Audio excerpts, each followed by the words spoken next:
don't think most business owners get how simple it is for anyone to mess with their Google business profile or spam Google Maps with fake business listings that look totally legit.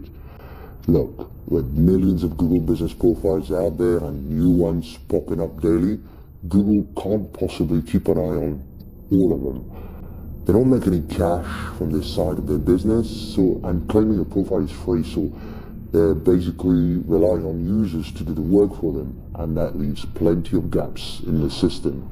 And even when they do catch on, it can take them months to fix anything because they don't throw much money or effort into it. And honestly, that's perfect for me. It gives me all the room I need to game the system and make things work in my client's favor.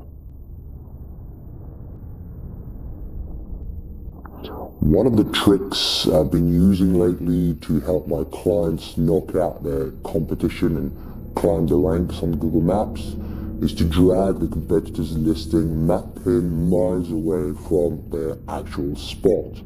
And because Google rankings are tied to a business location, moving that pin messes with their rankings. And it means that overnight, they're out of the picture. My clients move up and can get tons more leads and make loads more money. The best part is that I don't even need any fancy software to pull this off. Google lets anyone move a map pin, no questions asked. It often takes business owners weeks, if not longer, to realize what's happened, and in the meantime, they're bleeding money because they're not ranking for their location anymore. And when they do find out and try to move the pin back to its original location, the listing often gets suspended. And then they have to deal with Google's slow reinstatement process, which can take ages while giving my clients even more time to enjoy their new rankings.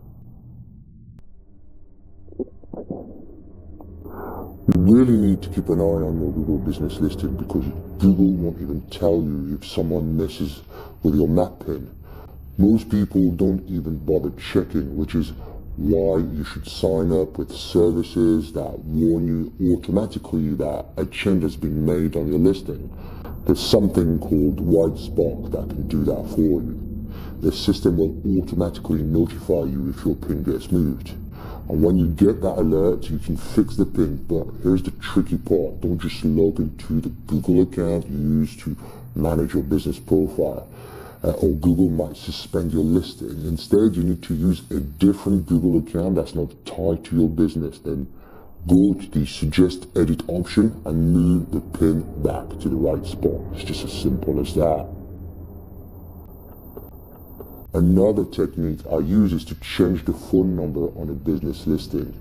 You must pick a listing that's already ranking well, or it's just a waste of time. The trick is pretty much the same as messing with a map pin. This time you edit the phone number and swap it out with a number you control. After that, any calls coming through can be sold off to another business. Easy money, right? Now, even though they sound simple, you've got to be smart about it. You can't just use one account to suggest the edit. Google won't fall for that. You need to hit them with the same edit from different accounts. Google thinks it's legit and makes the change for you automatically. It helps a lot if you use Google accounts that are local guides with a decent level, because the higher the level, the faster this works. Becoming a Google local guide is easy. You just keep contributing to Google Maps until your level goes up. I've set up a bunch of these local guide accounts over time, so my edits usually go through without much of a problem. Google usually sends out a notification when something changes on your profile, but it doesn't always go to the owner of the listing. Sometimes it goes to one of the managers, so it can easily slip under the radar.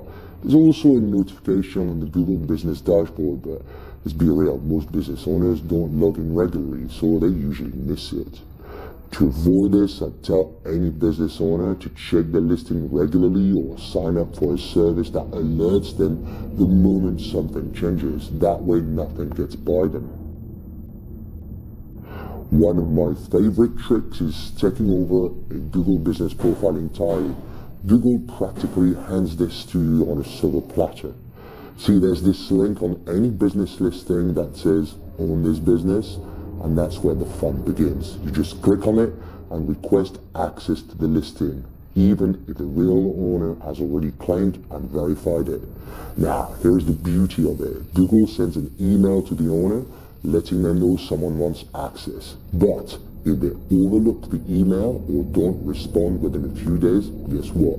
The listing is all yours. You get full control and become the legitimate new owner. From there, I can do whatever I want. Change the name, pictures, branding, you name it, and ride the wave of the existing rankings. Or if I'm feeling ruthless, I can shut it down entirely and that way wipe out the competition. Google reviews are one of the best tools for manipulating Google Maps rankings and Google business profiles. Since Google uses these reviews as a ranking factor, boosting a listing's position and improving a business's reputation is just a matter of piling up more positive reviews. Sure, doing it the legit way takes time, but why bother when there are plenty of services out there selling 5-star reviews? But with reviews, you can also tank a competitor's reputation just as easily. Those same services can flood your competitor's profile with negative reviews, and for the business owner to get them removed, it's nearly impossible, even if they're obviously fake. Google is very strict about removing reviews and really shit at removing fake ones. Some scammers take it a step further. They'll post a bunch of bad reviews on a business and then reach out to the owner offering to remove them for money. It's just blackmail, plain and simple. I personally don't mess with that tactic, but it's a well-known trick in the scammer playbook, and Google's pretty much helpless to stop it.